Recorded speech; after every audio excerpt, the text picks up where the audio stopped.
Hello, YouTubers and jazz aficionados, lovers of modern music, jazz.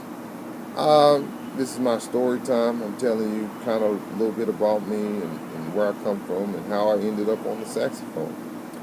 And I was telling you about being in college and playing jazz on the euphonium, also playing classical, you know, and at that time I was dating this lady she was super smart, and she was planning on going to University of Illinois, and I was looking at university. I had actually had a graduate assistantship offer at University of Memphis, and I had a graduate assistantship offer at University of Illinois, and I was accepted at University of New Orleans. So those were the three. The only one I did try for and I was not accepted was Northern Illinois University.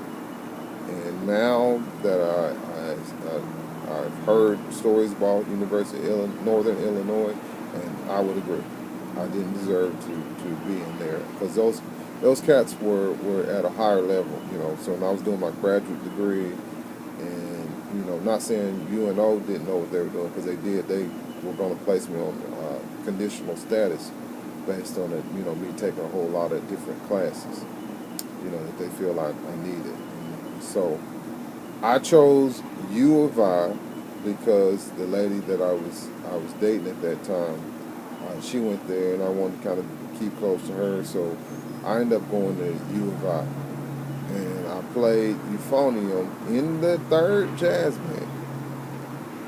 I won what was the solo chair, and the solo chair was, since it was the third group, this was pretty much non-music majors, and I learned a lot. The biggest thing I learned from that was I don't remember the guy's name. I remember the song that he played.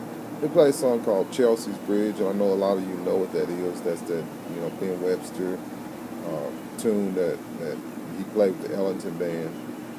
And I remember he would end the song on a slow, cool blues lick. That's that.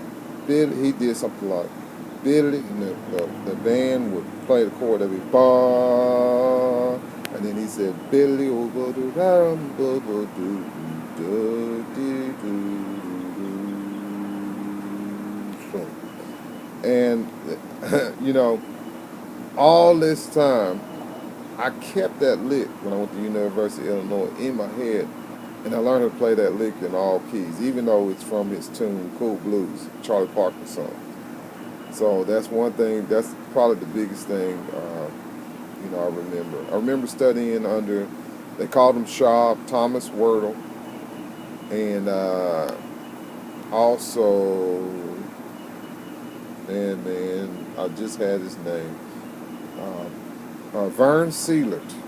I studied improvisation with Vern Seelert and Thomas Schaub, and I had not done a lot of listening. I was still learning, and I took like an intro to improvisation class with them, and there was only like 2 or 3 students in that class, and I think they didn't like coming to that class because I just wasn't ready. Vern and Schaub, I want to let you know, I remember those lessons that you taught me, and I want to say thank you for spending the time.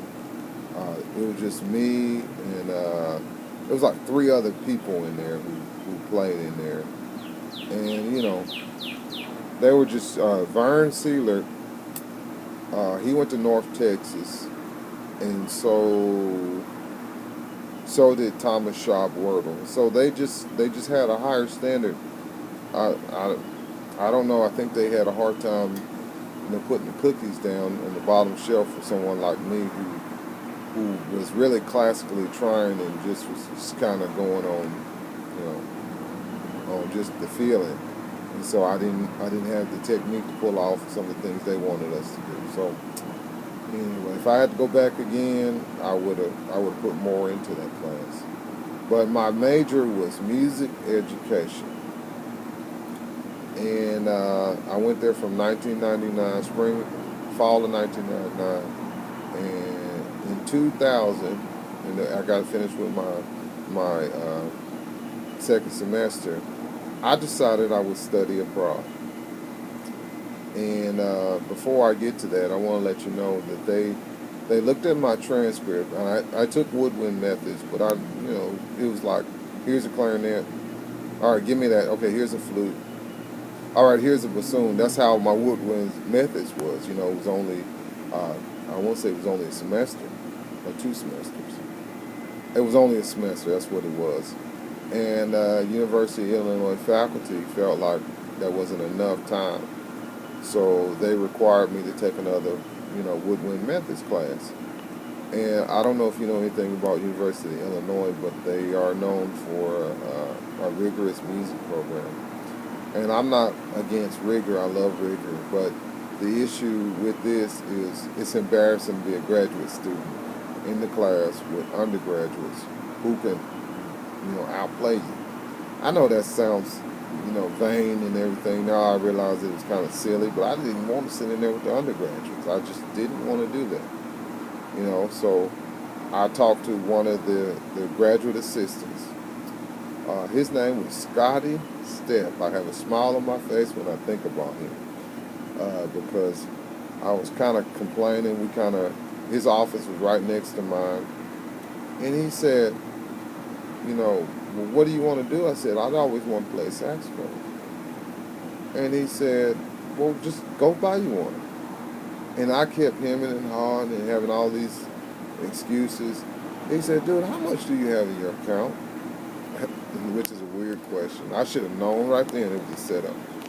And I said, $500. And he had this saxophone that he had, it was a good student model. I believe it was a Vito. He said, I will sell you this saxophone for $500. This saxophone may have been worth $200-300, but I didn't know any better, so I bought that saxophone. And he said, sign up for lessons next semester, and you can take lessons with me.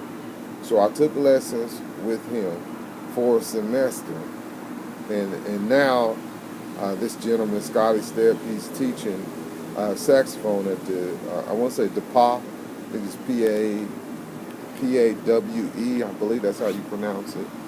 He's the saxophone professor at DePauw University. I think he even won the international saxophone. But that was the only formal lessons outside of Mr. Anders that I'd had.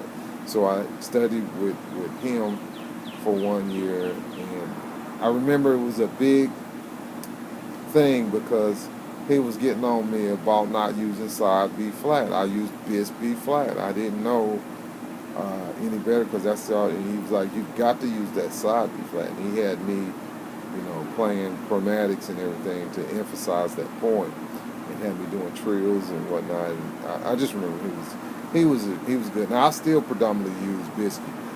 Scott, I still use Bisky.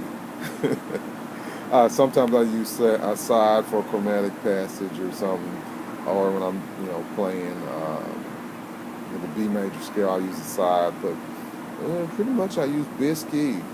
Anyway, that's neither here nor there. Check out Greg Fish when he talks about the importance of using the Bisky, and I agree with him. So I decided to go overseas and went to France because the girl I was dating at that time, I ended up marrying her, and she was a French speaker. So I decided that it was important that I know French, and I went to France. That's a good stopping point. I hope this is of interest to you, and it's telling you a little bit about me and letting you know what I'm all about and that kind of thing. I'll see you later.